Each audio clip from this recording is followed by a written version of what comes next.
നാട്ടുവിശേഷങ്ങൾ എന്ന യൂട്യൂബ് ചാനലിലേക്ക് എല്ലാ മാന്യ പ്രേക്ഷകർക്കും സ്വാഗതം.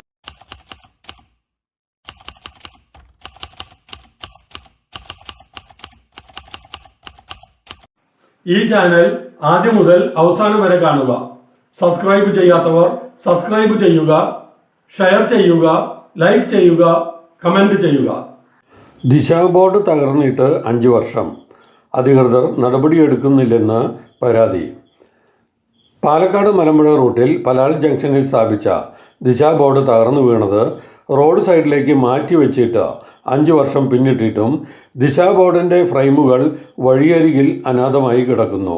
മലമ്പുഴ റൂട്ടിലേക്ക് വരുന്നവർക്ക് മലമ്പുഴയ്ക്കുള്ള ദൂരവും കോയമ്പത്തൂരിലേക്കുള്ള ദൂരവും ആലേഖനം ചെയ്തിരുന്നു. പൊട്ടിവീണ സ്ഥലത്ത് പുതിയ ദിശാ ബോർഡ് സ്ഥാപിക്കാൻ അധികൃതർ തയ്യാറാവാത്തത് ഖേദകരമെന്ന് ഇതുവഴി പോകുന്ന ടൂറിസ്റ്റ് ബസ് ഡ്രൈവർമാരടക്കം ഒട്ടേറെ പേർ പറഞ്ഞു. ദിശാ ബോർഡിൻ്റെ അവശിഷ്ടങ്ങൾ റോഡിൽ അരികിലിട്ട് തുരുമ്പ് പിടിച്ചു കളയാതെ ആക്രിക്കാർക്ക് വിൽക്കാമായിരുന്നുവെന്ന് നാട്ടുകാർ പറഞ്ഞു. എത്രയും വേഗം ദിശാ ബോർഡ് സ്ഥാപിക്കണമെന്ന് നാട്ടുകാരും ഡ്രൈവർമാരും ആവശ്യപ്പെടുന്നു. ഈ ദിശാ ബോർഡ് വീണ് കിടക്കാൻ തുടങ്ങിയിട്ട് ഏറെ നാളായിട്ടും അധികൃതർ എന്തേ മൗനം പാലിക്കുന്നത്? ആക്രിക്കാർക്ക് വിറ്റുകൊടുത്തുകൂടെ?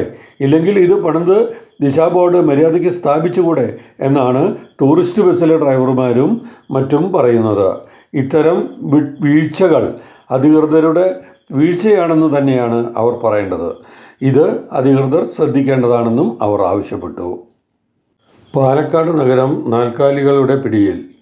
നഗരത്തിൽ അലഞ്ഞുതിരിഞ്ഞു നടക്കുന്ന നാൽക്കാലികൾ പലപ്പോഴും അപകടം വരുത്തിവെക്കുന്നു. കൂടുതലും ഇരുചക്ര വാഹനക്കാരാണ് അപകടത്തിൽ പെടുന്നത്.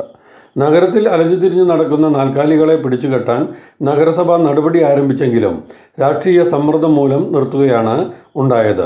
അലഞ്ഞുതിരിഞ്ഞു നടക്കുന്ന നാൽക്കാലികളെ പിടിച്ചുകെട്ടിയപ്പോൾ വിട്ടുകൊടുക്കാൻ ഒത്താശയുമായി ചില കൗൺസിലർമാർ എത്തിയത് നഗരസഭയ്ക്ക് തലവേദനയായതോടെ നാൽക്കാലികളെ പിടിച്ചുകെട്ടുന്ന നടപടിയിൽ നിന്നും തൽക്കാലം നഗരസഭ തലയൂരുകയാണെന്ന് നാട്ടുകാർ ആരോപിക്കുന്നു.